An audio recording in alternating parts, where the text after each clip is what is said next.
Format explained. I'm going to start with some of the easiest and go all the way to the most genius thumbnail formats ever created on YouTube, so you can take inspiration from it and use it on your next video. Let's start with the comparison thumbnail format. This is when someone's showcasing two similar objects that are unique but are also in the video. Sometimes you have supporting text to emphasize the differences between the two objects. This works so well because it has easy to understand visual clarity and it showcases what is going to be happening in the video. For example, let's just say you're doing a video on if fast food burgers are better than home cooked burgers.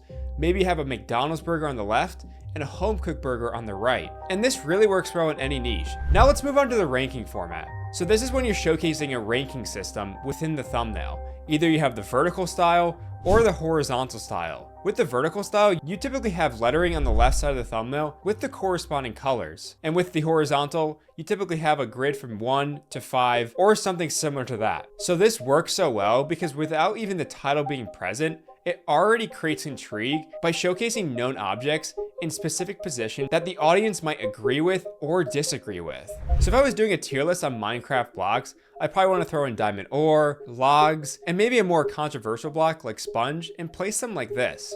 And this really works well in any niche. As long as you're making a video that's centered around ranking items or things, it should do well.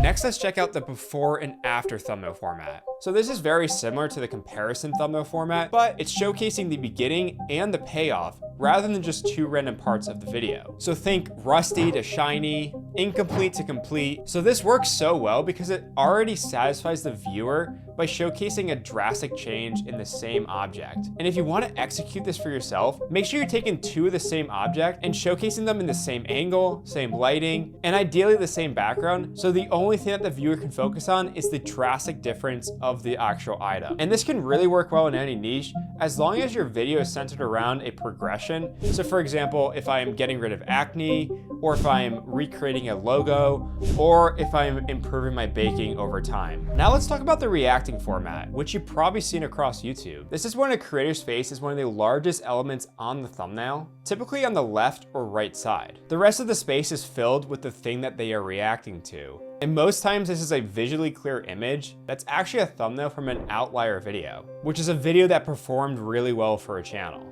So for example, think of a video where someone's reacting to the world's craziest soccer goals. You would have the reactor's face on the right, and then in the open space, you would have someone scoring a crazy soccer goal. So the easiest way to execute this format is by keeping it super simple and breaking the thumbnail down into 2 to 3 main components. One is the face of the creator. This should be prominent and large on the left or right side. The rest of the space should be filled with an image that is not super cluttered and easy to understand what is happening, but also relating well to the video. Now let's move on to the curiosity format, which has been used on YouTube for a very long time. You take a basic image and then you add a circle or an arrow to it to draw the viewer's eye to a specific part. This works so well because it allows you to control where the viewer is looking to increase intrigue on the video. So you might be thinking that this is super easy to execute, but there's actually a lot of viewer psychology around it. Because just placing a red circle or a red arrow anywhere in a thumbnail won't make it more interesting.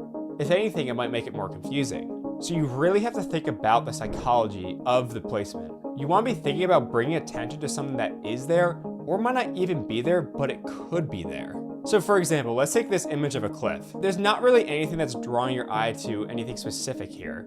But as soon as I add this red circle, now it becomes a lot more interesting because I can actually see this cave and now I'm wondering what the heck is going on there. This is typically paired with a title such as "You Missed" or things that you missed in plain sight. And this can be really used in any niche as long as you're doing it correctly. Now let's take a look at the time format. This is when a thumbnail is showcasing a moment in time, typically in hours or days. So this works because somewhat similar to before and after, it showcases a glimpse into the video. And the best way to execute this format is one, have a video centered around time. So think I survived 7 days, I baked for 2 days, traded crypto for 24 hours straight, and a day of a life. So make sure you include a timestamp that's within the video's range, somewhere in the thumbnail. But there is a key note about this. Don't just pick a time that is early on in the video. Pick something that is later in the video, but not necessarily at the end. This is because you want to create as much intrigue as possible within the thumbnail without giving away the ending, but also not being so early on that there's nothing interesting really going on. Here's it doing well in gaming,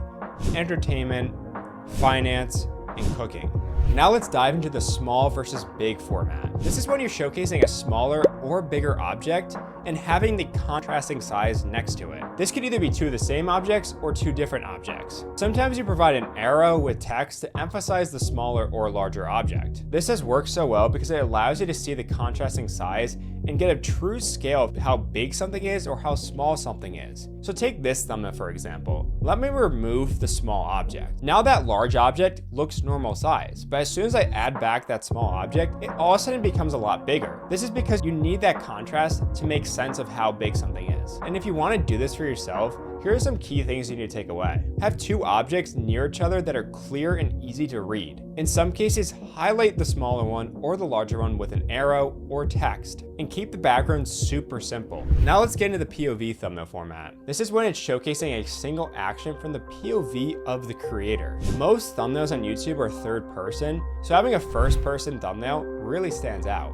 This works so well because it grabs the viewer's attention on showcasing that action, whether it's drawing, giving someone a credit card, or playing a video game. So the easiest way to execute this for your channel is making it simple. Focus on one or two main things. So this would be the creator's hands and the object they're holding, and then the thing that they're doing. Now let's get into a thumbnail format that's been recently getting popular, which is the pinboard format. This is when someone takes the classic pinboard style and uses it as the inspiration for their thumbnail. So think different pieces of evidence strung together with red string and red pins. So this works really well because people associate these boards with crime and investigation. So if your video is centered around these themes, it can work really, really well. So the best way to execute this is have your video's focal point be front and center, whether this is a picture of an individual or specific text. Include any supporting evidence around it, such as maps, article clippings, or other photos. And all these should be connected with red pins and red wire on a cork background. This can really work in a lot of different niches, but you have to be really careful with the type of videos you're making with it.